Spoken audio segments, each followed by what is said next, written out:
Hey there, it's Mike Koger with Salt to Summit Construction and Renovation, and today's question is, how much does a home remodel cost in Utah? Stick with me and we'll cover all the details. Before we get too far into it, home remodel, home renovation, what are we talking about? Well, for most people, myself included, those two things mean just about the same thing. I'll use them interchangeably. Home renovation, home remodel, I'll talk about the same thing. However, the scope within your home remodel or renovation is going to be what determines the price. You could have two identical houses that do completely different scopes, and one costs hundreds of thousands of dollars and one might just cost tens of thousands of dollars.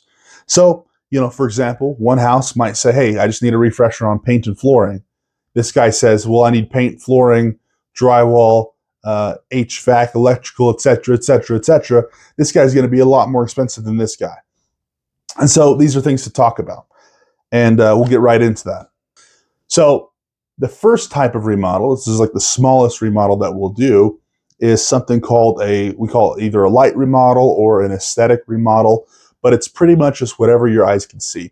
So this usually involves paint, flooring, possibly baseboard with the flooring, because sometimes it's necessary, sometimes not though. You're talking lighting, just electrical fixtures in general, possibly your plumbing fixtures as well, whether it's faucets or sinks or whatever. But it doesn't get too much in depth past that. It's usually, like I said, just whatever your eyes can see. And the majority of homeowners, don't feel bad if you think this way as well, but the majority of homeowners aren't going to see too far past that. And that's totally fine, because look, that's what we interact with on our day-to-day, is whatever our eyes can see. And so a lot of people say, hey, look, my paint looks bad, let's get the paint taken care of. And so that's like the lightest type of remodel, is just a refresher. You're going in and just changing, either all the aesthetic components or just some of them to kind of, refreshen the house and change the feel. So that's the first type. And these usually run from bottom end, probably about $50,000 to the top end, maybe $70,000 to $80,000 on the high end. And like I said, really just depends on what you want to do with your house. It could be, if you're going all out with the aesthetics, including the plumbing and electrical and stuff, you could definitely be on that high end. But if you're really just focusing on flooring and paint and maybe some drywall patches here and there, it could be $50,000 or possibly even lower. But I think $50,000 is a good threshold to say, okay, now I'm going to start thinking about doing my renovation. Okay, so moving on, we've got something called a mid-range remodel. So with this type of remodel, we're getting a little bit deeper. Typically, this does include all those aesthetic remodel scope items, but it's going to go just a little bit deeper. So this, we might be getting a little bit more into drywall. Maybe there's a lot more repair, or maybe even possibly retexturing of some areas. This might include some more in-depth kitchen updates. So not just painting the cabinets, but maybe replacing some cabinets. This could involve the countertops as well, or both. This would probably typically involve a little bit more finished carpentry. So we're talking, some people just say, hey, let's replace all the doors in the house, give it a new look with the doors, door casings, baseboards, window casings, closet shelving, etc. Getting a little bit more in depth, like I said, it's going to take a little bit more paint work as well. And like I said before, drywall work. And so kind of getting a little bit deeper, but not quite getting into the structural side of things yet. That's the mid-range remodel. And with something like this, you might be looking at around $70,000 to $120,000 to $130,000 on the top end. And of course, like I said before, it all just depends on whatever you choose, your selections, your scope, etc. Those things will heavily impact your price. I'm not saying you have to stay between the 70 and 120. I've seen them go for cheaper. I've seen them go for more expensive, but that's just a good, solid scope to say, okay, this is when I begin to start thinking about a mid-range remodel, just a little bit more in depth than our aesthetic remodel. All right, next we've got the full remodel. This is pretty much, now I would say typically with a full remodel, this is like somebody who has they have a main floor and then a basement as well. This usually includes the basement. We have had people where it's just the main floor and a second story. Usually when somebody says full remodel, they're talking about the entire house, all the rooms, all the bedrooms, all the, the office space, the bathrooms, the kitchen, etc. But this is where you're updating everything. You are doing the flooring, you're doing the paint, you're doing the carpentry, you're possibly doing larger drywall areas. At this point, you're probably getting a little bit more into the structural side of things. So we actually had a house recently where it was built in like 79, I think it was. and we go in and we take out all the walls. This is kind of part of it, where with this full remodel, a lot of people want to kind of change the layout of their house, and that does raise costs quite a bit. It involves engineering, it involves permitting, etc. But you might want to add or take away walls. You might want to add or take away doorways. So that changes things. This could also involve a complete kitchen renovation. I'm talking about cabinets, countertops, possibly even changing the locations of things, changing the complete orientation of your kitchen. We see that a lot with transitioning from a closed concept to an open concept kitchen. And so, like I said, this is opening up walls, reworking layouts, a lot more in depth. And this is when you start to get into a little bit more of the utility side. With changing walls around, you're going to have to change plumbing possibly. Definitely going to have to change electrical. Most likely going to have to change HVAC. And so you're getting a little bit more into those systems, maybe not an entire rework, but you're definitely affecting them, and that's going to raise costs. So for a full-size remodel, I like to plan at least $120,000 to $200,000. Now, on a good mid-range to high-range full-size remodel, I typically see about $120,000 per floor. So you might even get to be about $240,000 for the entire house, depending on if you pick mid to high-range finishes rather than low-range finishes. And what does that mean? Well, the question is, are you going to stay there for a while or not? If you're going to stay there for 10, 15, 20 years, possibly even the rest of your life, you're probably going to want to invest a little bit more into the finishes, because you're going to be there and seeing it all day, every day, whereas I've been gone for 2 decades. So that's kind of where you're at. Completely up to you. So anyways, that's the full remodel. I'd say roughly 120 to about 200,000, possibly a little bit above. And then again, that just depends on the size of the house and your scope and the finishes you choose, etc. Okay, this last tier, this is like the most in-depth you can get. I'm talking a full gut job. And we've done this before where we go in and we completely gut the entire house. I'm talking about down to the bare studs. No insulation, no drywall, no anything. Usually this involves a complete reworking of all of the systems. I'm talking about HVAC, electrical, plumbing, etc. This is all new drywall, all new painting. This is kind of the same stuff. You're kind of getting into basement finish territory, because this is what happens when you go into an unfinished basement. Especially on a larger house, you can kind of get up to this price. But this is when you're kind of starting new. You're starting from scratch, really.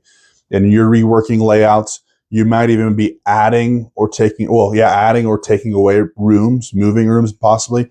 We've had it where they say, hey, we have a bathroom over here. In our new layout, we want our bathroom over here. We had our laundry room over here. We want it over here.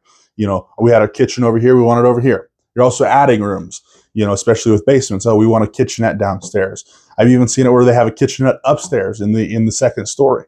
There's some really cool stuff, but it does cost. And so with these higher end remodels, and of course this is including all those other scopes as well lumped in with it, because obviously you're touching the paint and the flooring and everything else. These can easily get up to 200,000 or above, depending on what you choose. And so again, they don't have to start at 200,000, but they don't have to end at 200,000 either. So that's all going to depend on you and your project and what you'd like to see. So you might ask yourself, why does the cost vary so much? Well, see, this is where a lot of homeowners get tripped up. You might have two different houses that look exactly the same. Well, and one guy chooses a $3 to $5 per square foot LVP for their floor, and this guy chooses a $15 to $20 per square foot tile for their floor. Well, there, just in that one scope alone, we're talking, 4 times the cost in just materials alone. What about the labor? Labor is way different between tile and LVP. And so no 2 projects are exactly alike. Another guy might say, hey, I'm not okay with the $500 vanity. I want the $5,000 vanity. And this guy says, well, I'm totally fine with the $500 vanity. You got to, what's that, 10 times the cost in just one area alone. And so this is one of those things. It's completely up to you. I tell homeowners all the time, you can do whatever you want to do to your house. You could change any layouts you want. You could add whatever fixtures you want. You could buy whatever cabinets you want. It's just going to come down to how much you want to spend on your project and what you're okay looking at all day, every day for the rest of your duration at that place. So another thing to think about is your finishes. Like, drywall, for instance. Some sort of orange peel or knockdown texture isn't going to be nearly as expensive as a level 5 completely smooth, or even we call it a wholly smooth drywall texture, where it's very smooth with some texture every once in a while. That's going to drastically change the outcome of the price. So those are some things to think about. Another thing to think about is your scope and layout changes. You see, obviously, anytime you get into the structural side of things, it's going to be quite a bit more expensive. You're talking engineering sometimes, especially if you're dealing with load-bearing walls and whatnot. But you're talking a lot more demo, a lot more repair, a lot more framing, drywall, etc., rerouting of plumbing, electrical, HVAC, as I've mentioned. And so these are things to think about. Another one is mechanical and hidden conditions. This is some things a lot of people don't think about as well. Is, well, hey, I want my basement finished. Okay, well, how are you going to condition that space? You need a new HVAC system, a completely separate HVAC system from your upstairs. You can't be running it on one level. So, you might have come to it thinking, hey, I've got $100,000 to finish my basement. Well, that's great, but now we just threw in $10,000, $12,000, $15,000 worth of scope item, or worth of renovation costs, because now you need an HVAC system for that. And that wasn't because I just decided to add it out of nowhere. It's because you absolutely need, if you want to condition space, that is, you need a whole separate system. And that goes with anything. If you want plumbing in your basement, do you have the water supply? Do you need a new water heater? Does that mean that you need to designate a walk-in closet to be a mechanical room? These are things to think about, and things that'll change the cost overall. Another one is insulation. Anytime we do basements, we do insulation all over the exterior walls. That might be $3,000, $4,000, $5,000 just for that. Do you want to insulate your ceiling, or do you want to hear people walking back and forth, through the basement ceiling? You probably don't. That could be easily, another. Let's say you're talking about $6,000 overall insulating the entire space. That might be a scope change you didn't think about. But there's so much that goes into these things that could change the outcome of the price. What it comes down to is this: you could do whatever you want with your house, as long as you're willing to pay the investment fee to get it done. Another thing to think about is it's probably smart to have a buffer. I see this a lot, where we'll go into a project, no matter how small or no matter how big, and we start changing things, and then I walk through with the homeowner, and then all of a sudden they have new ideas, which I love to see. It's great. It's like we kind of unlocked whole new ideas for you, except for these ideas cost money. And so typically what I like to do is, if you have $100,000 for your project, if you let me know, we can make sure that our scope is shortened down to whatever fits in $80,000. That way you have that $20,000 buffer, 10 or 20, whatever it is. But it's always nice to have a buffer on top. That way, in case you do run into either unforeseen conditions, or if you just want to change some stuff up in the middle of the project, it's nice to have that cash.